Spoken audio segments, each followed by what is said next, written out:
ஹிமாச்சல பிரதேசத்துல சட்லஜ் நதியில சென்னை மாநகரின் முன்னாள் மேயர் சைதை துரைசாமியின் மகன் சென்ற கார் கவிழ்ந்து விபத்துக்குள்ளானது.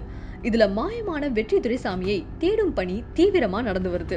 ஸ்கூபா டைவிங் வீரர்கள், ஹிமாச்சல பிரதேச காவல்துறையினர், தேசிய பேரிடர் மீட்பு படையினர் உள்ளிட்ட 100க்கும் மேற்பட்டோர் இந்த தேடுதல் பணியில மும்முரமா ஈடுபட்டு வராங்க. இந்த நிலையில தேடுதல் பணியில 7வது நாளான இன்று வெற்றி துரைசாமியின் எடை உயரம் கொண்ட பொம்மையை ஆற்றில வீசி வெற்றி துரைசாமியை கண்டறிய மீட்பு குழுவினர் முயற்சித்து வராங்க. சென்னையின் முன்னாள் மேயர் சைதை துரைசாமியின் மகன் வெற்றி தொழிலதிபராகவும் சினிமா இயக்குநராகவும் இருந்து வராரு. மேலும் தந்தையோட இணைந்து IAS அகாடமியும் கவனித்து வராரு. அவர் அடுத்ததா த்ரில்லர் படம் எடுக்க திட்டமிட்டிருந்ததாகவும் கூறப்படுது. இந்த நிலையில வெற்றி துரைசாமி தன்னுடைய உதவியாளரான கோபிநாத் என்பவரோட ஹிமாச்சல் பிரதேஷ்ல இருக்கிற லடாக் பகுதிக்கு சுற்றுலா சென்றிருக்காரு. அங்கிருந்து சென்னை திரும்ப விமான நிலையத்துக்கு கார்ல புறப்பட்டு சென்ற வழியில காரை டென்சின் என்ற டிரைவர் ஓட்டியிருக்காரு.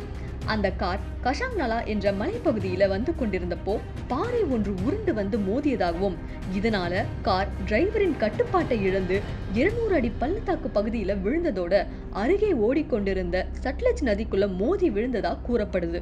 இதையடுத்து உடனடியா விரைந்த போலீசார்கள் மீட்பு பணியில ஈடுபட்டிருக்கிறாங்க.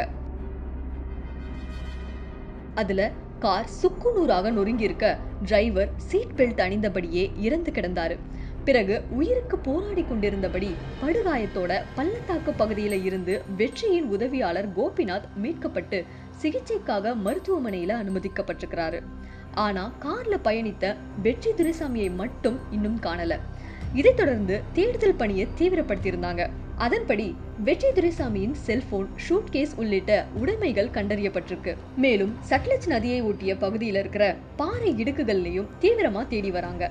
இந்த பாறை இடுக்குகள்ல மூளையின் திசுக்கள் கிடைத்ததா சொல்லப்படுது. அதை சைதை துரைசாமியின் DNA-வோட ஒப்பிட்டு வருவதாகவும் கூறப்படுது. இந்த நிலையில வெற்றி துரைசாமியை தேட விபத்து நடந்த பகுதியில அவரோட எடை உயரம் கொண்ட பொம்மையை தூக்கி வீசி அது போற வழியை தொடர்ந்து அவரை கண்டறிய மீட்பு பணியினர் முயற்சித்து வராங்க. அதே சமயம் தன்னுடைய மகனை கண்டுபிடிச்சு தந்தா 1 கோடி ரூபாய் சன்மானம் தருவதா சொல்லி உள்ளூர் பழங்குடியினருக்கு சைதை துரைசாமி கூறியிருக்கிறதாகவும் சொல்லப்படுது.